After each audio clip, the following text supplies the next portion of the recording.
Hienosti. Joo. Ja saman ei sillä ollut niinku mitään epäselvää, mitä se rupesi tekemään. Se oli niinku heti. Ja tää on siitä jännää, että vaikka kuinka paljon tuodaan jostain suoraan sohvalta koira, mikä ei ole edes koskaan ikinä missään käynyt, mutta jos sillä on perimättä, se vaan tulee tolleen. Siellä ei ole mitään epäselvää. Se on niin uskomaton. On Helsingistä tuotettu tosiaan, niin Helsingin keskusta oli taas niin yöt ottanut karhukoira. Mä kyllä ymmärrän, mitä se siellä yksiössä oli koko ikänsä tehnyt, mutta samat se karhunäyttö toimi, kun parattiin joku metri. Ja ikinä ollut, kun ei ole käynyt lähikeskuksessa. Missä muualla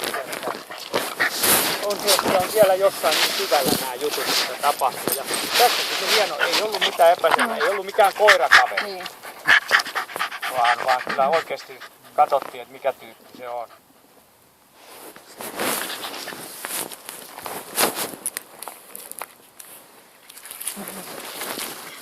Kyllä vakuuttava, aivan muuttumaan, no ihan heimahuima. Joo, mulla oli vähän semmoinen kutina, että se varmaan siitä melko hyvin selviytyy, että toista en edes uskalla, tai en edes viitsi tuoda, koska mä tiedän, että se ei siitä hanskaa. Tällä kyllä riittää. Ja tässä taas niinku se sama juttu, että ei, koira, niin se on just tällainen, sit kun hommat ohi, niin ihan sama vieraat kaikki, niin, ja näkyy, että kun on kanttia, niin sit se voi tehdä mitä vaan. Et nämä monta kertaa, että nämä tällaiset kienäämiset ja muut, niin nämä on koiran dominanssia, eikä sitä, että se on niin ystävällinen, vaan se vähän näyttää, että kun mähän voin tehdä mitä mä vaan haluan. Niin, kyllä. Sinnekin sanotaan. Vähän kavereille kehutaan. Pelottelet, että ette arvaa mitä tää on. En kerro teille.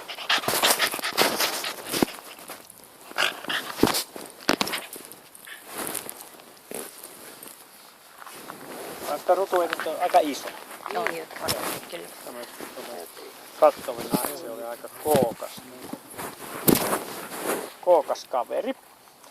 Laitetaan toi, niin sitten tulee vielä hienosti tohon, niin ne oikein nousin koiran tiedot. Ei tule sellaista, että me kirjoitan sen yhden kirjaimen väärin.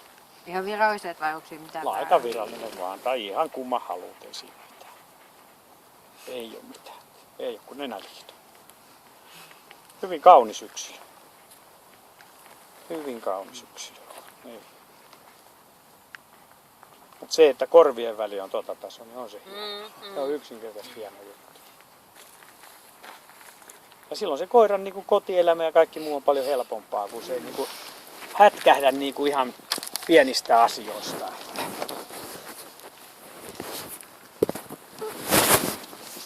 Joo, toinen on just tänään tuolla mökillä, niin on Belgian paimenkoiran pentu 5 kuukautta, johon se suhtautuu sillä, että mikä toi on, että tää on vähän eri maata.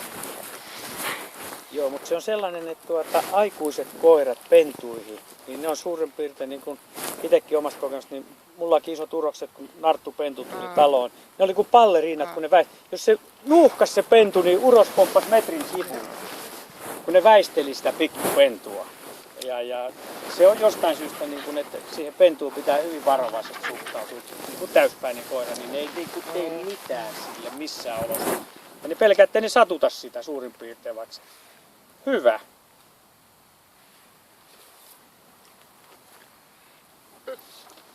Tämä on ilo sulle Oja. Kiitoksia. Sulla on hieno koira. Kiitos.